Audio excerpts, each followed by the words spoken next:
You only have $100 saved for Rex. That's not nearly enough. They watched my face carefully, looking for surprise or anger. Mom's hand gripped her fork so tight her knuckles went white. When I just nodded sadly, they seemed frustrated. Rex must have sensed something because he limped over and put his head on my lap.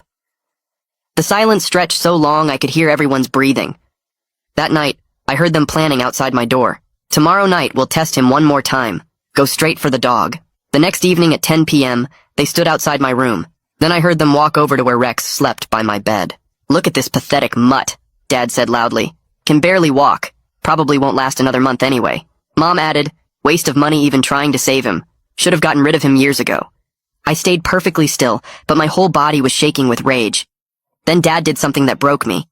He took 3 steps and kicked Rex in the ribs. I shot up before I could stop myself. Don't you dare touch him! They spun around, triumphant. We knew it! You've been faking this whole time! Dad shouted.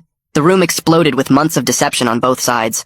You've been stealing from Grandma too, I said quietly, phone already recording. They froze. Her banking app on my phone. She asked me to monitor it after the money went missing. Dad lunged for my phone, but I was already hitting send on the family group chat. That night I heard them planning outside my door. Tomorrow night we'll say we're putting Rex down.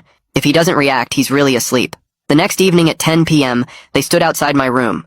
Mom's voice cracked with fake tears. I can't believe we have to put Rex to sleep tomorrow. Dad added, we have no choice, not enough money. They must have noticed something because suddenly they burst through the door. I was sitting up, phone in hand, recording everything. You monsters! How could you put Rex down? I screamed. We knew it! You've been faking this whole time!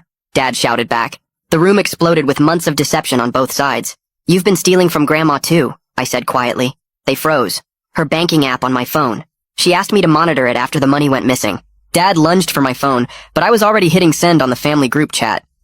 The message went through and my phone started buzzing like crazy with notifications from aunts and uncles and cousins, all seeing the video at once. Mom made another grab for my phone and I twisted away from her, stumbling backward toward my bedroom door while Rex cowered behind my legs. Dad's face turned red, and he started yelling something about respect, but I couldn't really hear him over the blood pounding in my ears. My phone kept lighting up with messages, and I saw Grandma's name pop up saying she was on her way right now. Mom lunged at me again, and this time her nails scratched my arm as I dodged past her into the hallway. Rex limped after me as fast as he could, while Dad shouted threats about taking my phone away forever. I ran to the bathroom and slammed the door shut, turning the lock just as Dad's fist hit the wood. Rex was shaking against my leg, and I dropped to my knees to check where Dad had kicked him. His ribs felt okay, but he whimpered when I touched the spot and I could feel him trembling.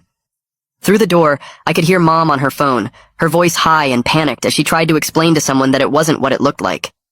Dad kept pounding on the bathroom door.